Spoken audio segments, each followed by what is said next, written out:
Hi there, welcome to today's press up. Today I'm going to talk a little bit more about menus in depth and try and show you some of the things I wasn't able to cover in the last press up about menus. So this is menus part 2. So we talked about how themes have menu areas or slots that are areas within your theme that you can insert menus into.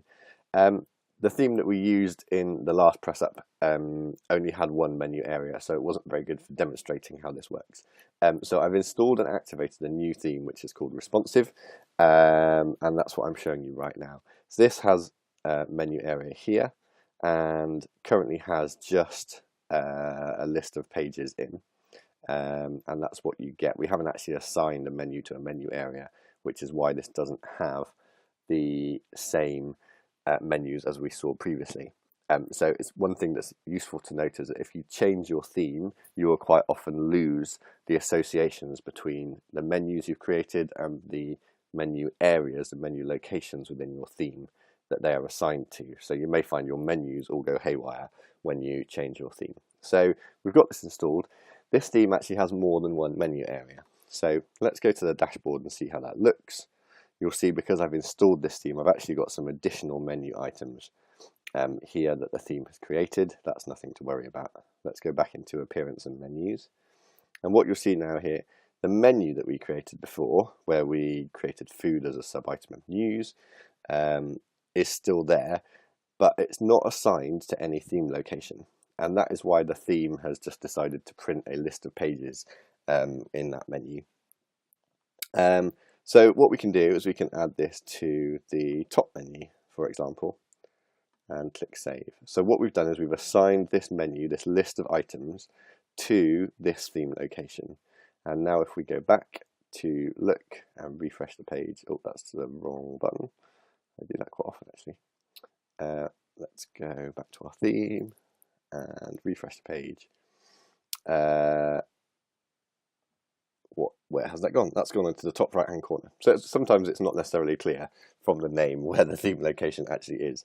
But what we see is that these items have been added into this little space in the top right hand corner that's not formatted brilliantly, I think because we have sub items that it can't handle. So let's go in and let's just remove food for now and save that menu again. That will probably look a bit tidier. So the theme couldn't cope with the fact that we had a sub item, so that's a bit neater. So there's actually this kind of invisible menu area within the theme up here in the top right hand corner, and we've assigned that menu to that theme.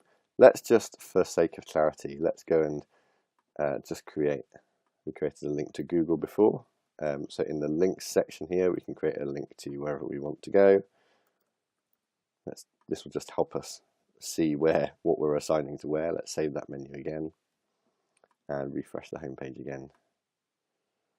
And sure enough, our Google has appeared up here. So that menu is appearing there. That menu is not appearing in this theme location here. So let's see if we can do that. Let's go to add this to the header menu and see where that appears. We'll save that. We'll refresh our home page. And sure enough, our home about me, news, about press ups, Google, which is the one we've added, is the same menu, but it now appears in this theme location as well.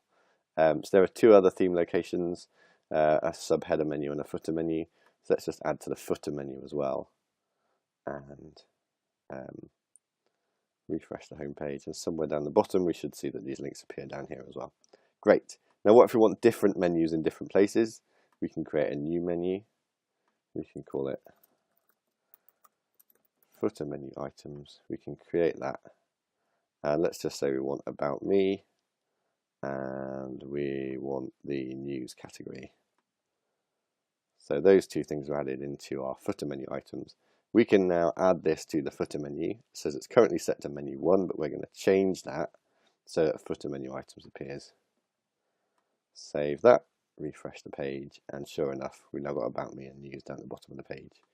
And you can choose which menu you're editing, so we can go back to the previous menu there, click select to edit that, and you'll see that's now not assigned to the footer menu.